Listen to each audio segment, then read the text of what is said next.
믿음의 확신을 주는 성경 기본교리 연구 시간입니다. 오늘은 십자가상에 회개한 강도는 왜 구원이 가능한가? 라는 제목으로 공부하고자 합니다. 먼저 누가복음 23장 39절로부터 43절까지를 읽겠습니다. 달린 행악자 중 하나는 비방하여 가로되 내가 그리스도가 아니냐? 너와 우리를 구원하라 하되 하나는 그 사람을 꾸짖어 가로되 내가 동일한 정죄를 받고서도 하나님을 두려워 아니하느냐? 우리는 우리의 행한 일에 상당한 보응을 받는 것이니 이에 당연하거니와 이 사람의 행한 것은 옳지 않는 것이 없느니라 하고 가로되 예수여 당신의 나라에 임하실 때에 나를 생각하소서 하니 예수께서 이르시되 내가 진실로 내게 이르노니 오늘 내가 나와 함께 낙원에 있으리라 하시니라. 이 사실에 대하여 우리는 먼저 십자가상의 두 강도들의 대화와 고백을 깊이 분석해 볼 필요가 있습니다. 한편 강도, 제1의 강도, 회개하지 않는 강도는 예수님을 조롱했습니다. 내가 그리스도가 아니냐? 너와 우리를 구원하라. 그러나 다른 편 강도, 제2의 회개한 강도는 한편 강도를 꾸짖으며 내가 정죄를 받고도 하나님을 두려워 아니하느냐? 우리는 죄값을 치르고 있어 당연하나 이분이 행한 일은 옳지 않은 일이 없느니라. 여기 제2의 강도, 회개한 강도가 고백을 했습니다.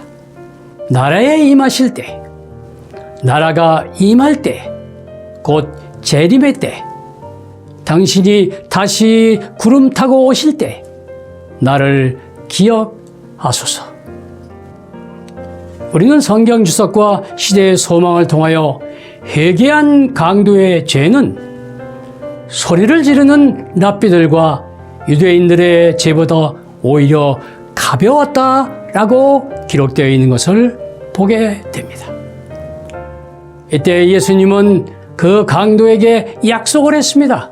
오늘 내가 나와 함께 낙원에 있으리라. 여러분, 그날로 예수님과 회개한 강도가 천국에 들어갔다고 생각을 하십니까? 예수님은 사망 즉시 그날로 천국으로 가지 않았습니다. 요한복음 20장 17절에 보면 막달라 마리아가 예수님이 부활하신 그 아침 무덤을 찾아갔습니다. 예수님의 시체가 보이지 않아 통곡할 수밖에 없습니다. 천사가 말하기를 마리아야, 그분께서 부활하셨느니라. 그때 뒤에서 음성이 들렸습니다. 마리아야, 주님의 음성이었습니다. 너무 반가워 마리아는 예수님을 만지려고 했습니다.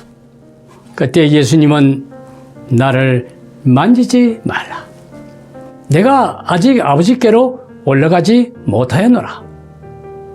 예수님은 부활하신 후 이 세상에서 40여일간 머물고 계시면서 제자들과 여인들, 믿는 형제들에게 10여 차례 나타내시며 부활을 증명하신 후 하늘로 승천을 하셨습니다. 우리는 이 성경절을 통하여 개신교회들의 잘못된 주장을 보게 됩니다. 예수님은 사망 즉시 천국에 들어간 것이라고 생각하는 천국 입성론은 영원 불멸설을 주장하는 번역자들의 오역이라고 하는 사실을 우리는 알게 됩니다. 오늘 헬라어의 세메론이라는 이 부사는 일반적으로 문장의 앞에 사용되는 것이 기본입니다. 그러므로 오늘 내가 네게 이르노니 나와 함께 낙원에 있으리라, 이것이 바로 정답임을 깨달을 수가 있습니다. 그러면 이 회개한 강도와 예수님은 언제 같이 있을 것인가? 예수 재림의 때라고 하는 사실을 우리는 알 수가 있습니다. 여러분, 왜 예수님은 제2 강도에게 구원을 보증했을까요? 예수님의 지난 행적, 예수님이 겪어온 재판, 십자가 앞에서의 예수님의 평온함과 무죄함을 회개한 강도는 직감하며 이 강도는 깨닫고 이분이 바로 구세의 주인 것을 깨닫고 진심 어린 마음으로 회개하기에 이른 것입니다. 바로 이 놀라운 사실은 용서에 대한 예수님의 한없는 사랑의 예증을 나타내고 있는 것입니다. 그렇습니다. 이 회개한 강도의 실화는 어떤 사악한 죄라도 고백하고 회개하는 사람들에게 주는 무한적 용서의 실증적 예표라고 하는 사실을 우리는 기억해야 할 것입니다. 이 강도의 회개는 니고데모와 요셉 같은 양심적인 부자와 정치가나 권력자도 회개의 기회가 주어졌다고 하는 사실입니다. 예수님을 지키던 수비대장, 십자가를 도와주던 구레네 시몬 같은 사람에게도 회개라는 놀라운 은총이 일어나게 되었습니다. 여기 구경하던 청중 가운데 신실한 유대인, 선한 사마리아인 같은 수많은 사람들이 회개하는 놀라운 기적이 일어나게 된 것입니다. 이 회개한 강도의 사건은 회개에 대한 무한의 용서와 구원에 대한 실물 교훈이라는 사실을 우리에게 가르쳐주고 있는 것입니다. 강도의 회개, 우리는 이 회개를 구원받는 믿음이라고 설명합니다. 구원받는 믿음에는 침례받는 믿음과 유지하는 믿음이 있습니다. 만일 제2의 회개한 강도가 죽지 않았다면 침례받는 믿음, 예수님 잘 믿고 회개하고 침례를 받고 교회에 출석하며 그리고 죄짓고 또 회개하고 이렇게 믿음을 반복하는, 유지하는 믿음을 갖고 살았을 것입니다. 잠언 24장 16절에 이런 말씀이 있습니다. 대저 의인은 7번 넘어질지라도 다시 일어나려니와. 그렇습니다. 오늘 우리에게 가장 중요한 믿음은 회개하는 믿음인 것입니다.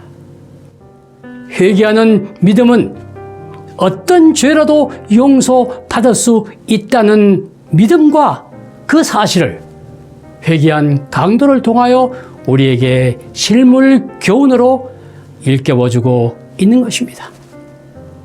여러분, 오늘 우리가 사는 세상은 강도의 소울과 같습니다. 누가복음 10장 30절로 37절에 보면 여리고 산길의 강도 사건에 대하여 말씀하신 이야기가 나옵니다. 바로 여리고는 예루살렘 북동쪽 60리의 험준한 내리막 산길입니다. 예루살렘의 성지의 도시에서 풍요의 도시 여리고로 가는 험한 산길의 길목입니다. 여기에서 한 행인이 강도를 만났습니다. 레위인이 지나갔습니다. 제사장이 그냥 못 본 채 하고 지나갔습니다. 여러분, 여기 레위인은 오늘날 육신적 강도와 같은 사람들로 비유되고 있습니다. 일확천금을 꿈꾸는 정치가 일확천금을 꿈꾸는 공직자들의 빌입니다.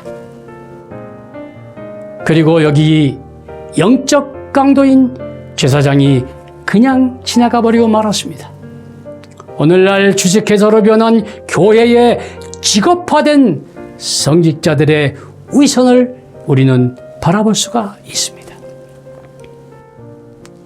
우리는 갈라디아 5장에서 이 놀라운 사실을 가리켜 육체의 소욕이라. 이 육체의 소욕은 우상 숭배의 길이라. 여러분, 우상 숭배는 명예욕과 지배욕, 교만과 허영심, 금전욕, 안일, 방종, 무관심, 이런 것들이 우상 숭배와 같다고 말씀하셨습니다. 여러분, 이렇게 믿는 사람들이 이런 우상 숭배에 빠질 때마다 예수님의 신성이 인성을 통하여 번쩍였다라고 말씀을 하셨습니다. 그렇습니다. 누가복음 10장 36절로 37절에 보면 예수님은 율법사들에게 질문을 했습니다. 누가 강도 만난 자의 이웃이 되겠느냐? 그때 율법사들이 대답을 했습니다. 자비를 베푼 자니이다. 그러면 가서 너도 이같이 하라. 여러분, 강도 만난 사람을 나귀로 태워 주막까지 안내하고 밤새 치료하며 간호해주고 치료비를 지불하고 더 지불할 것을 약속한 이 선한 사마리아인은 누구입니까? 예수님이나 진실로 예수님을 사랑하는 사람들입니다. 좀 더 우리는 여기서 생각해 볼 필요가 있습니다. 여기에 여관집 주인은 나타나 있지 않지만은 어떻게 보면 고요 속의 믿음의 성도들을 예표한 것이 아닌가 하는 생각이 듭니다. 이 여관집 주인은 방을 제공했습니다. 같이 치료했습니다. 봉사했습니다. 그렇습니다. 오늘 우리는 이 선한 사마리아인의 비유를 통하여 진정한 믿음은 회개하는 믿음이요, 진정한 믿음은 봉사하는 믿음이라고 하는 사실을 우리에게 일깨워지고 있는 것입니다. 믿음의 가족 여러분, 우리의 과거와 현재를 회상해 보시기 바랍니다. 평생 동안 강도 같은 세월을 보낸 모든 사람들, 그들도 우리도 나도 믿음과 회개와 봉사함으로 구원은 보장되어 있다는 사실을 믿게 되시기를 바랍니다. 결론적으로 십자가상의 제2의 회개한 강도의 이야기는 과연 누구를 예표하며 어떤 교훈을 담고 있습니까? 첫째로 제2의 회개한 강도는 자기의 잘못을 즉각 반성하고 회개하는 사람들의 놀라운 표정을 가르치고 있습니다. 둘째로 참된 회개에는 과거를 묻지 않는 용서의 기별이 한껏 담겨져 있음을 가르치는 교훈이 있습니다. 셋째로 세상에 살아가는 모든 사람들 중에는 보이지 않는 제2의 회개한 강도다. 선한 사마리아인같이 봉사하는 사람들이 살아가고 있다는 놀라운 사실입니다. 십자가상의 강도의 회개는 수많은 사람들의 참되고 즉각적인 회개의 기별과 참믿음의 바른 봉사의 기별을 실물로 교훈하고 있는 것입니다. 주여, 당신의 나라가 임하실 때에 나를 기억하소서. 이렇게 기도하시기를 간절히 바랍니다. 아멘.